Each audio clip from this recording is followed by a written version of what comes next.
நீங்கள் பார்த்து கொண்டிருப்பது Infonet channel, the complete news portal. இன்னைக்கு நாம எதிர்கொள்ளக்கூடிய பெரிய பிரச்சனை அப்படின்னா வயிற்று தொப்பை தாங்க. இந்த வயிற்று தொப்பையை குறைக்கிறதுக்கு இயற்கை வைத்தியங்கள்ல ரொம்பவே சிறப்பானது எது அப்படின்னு பார்த்தோம் அப்படின்னா ஆப்பிள் சீடர் வினிகர் அண்ட் பேக்கிங் சோடா கலவையை சொல்லலாம். ஆப்பிள் சீடர் வினிகரில் இருக்கிற அசிட்டிக் அமிலம் உடலோட மெட்டபாலிசத்தை மேம்படுத்தி கொழுப்புகளை கரைச்சி வயிறு மற்றும் கல்லீரலில் சேரக்கூடிய கொழுப்பு சேமிப்பை குறைச்சி பசியின்மையை அடக்குவதன் மூலம் கொழுப்பு இழப்புக்கு உதவுது அப்படின்னு சொல்கிறாங்க.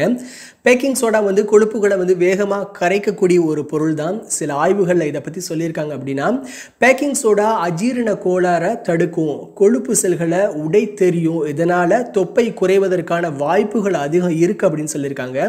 ஸோ இது எப்படி நம்ம தயாரிக்கலாம் அப்படிங்கிறதை நம்ம தெரிஞ்சுக்குவோம். அதாவது 1 அல்லது 2, அதாவது 1 அல்லது 2 டேபிள் ஸ்பூன் ஆப்பிள் சீடர் வினிகரோட பேக்கிங் சோடாவை கலந்து சாப்பிட்றதுக்கு முன்னாடி குடிப்பதனால இரத்த சர்க்கரை கட்டுப்பாட்டை மேம்படுத்தலாம், கலோரி அளவை குறைக்கலாம், வயிறு நிறைந்த உணர்வை மேம்படுத்தலாம்னு ஆய்வுகளில் சொல்கிறாங்க. அதே மாதிரி ஒரு டம்ளரில் 2 ஸ்பூன் ஆர்கானிக் ஆப்பிள் சீடர் வினிகரில் 1 சிட்டிகை பேக்கிங் சோடாவை சேர்த்துக்கணும்.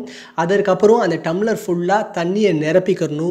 இந்த பானங்கிறது செரிமானத்தை மேம்படுத்தும், பசி உணர்வை கட்டுப்படுத்தும், ஊட்டச்சத்துக்கள் மற்றும் நொதிகள் அடங்கி இருக்கிறதுனால இதுவுமே உடல் எடையை குறைக்க உதவுது. இந்த வீடியோ உங்களுக்கு பிடிச்சிருந்தா லைக் பண்ணுங்க, ஷேர் பண்ணுங்க, கமெண்ட் பண்ணுங்க. மறக்காம சப்ஸ்கிரைப் பண்ணுங்க. பக்கத்துல இருக்க பெல் ஐகானை கிளிக் பண்ணுங்க.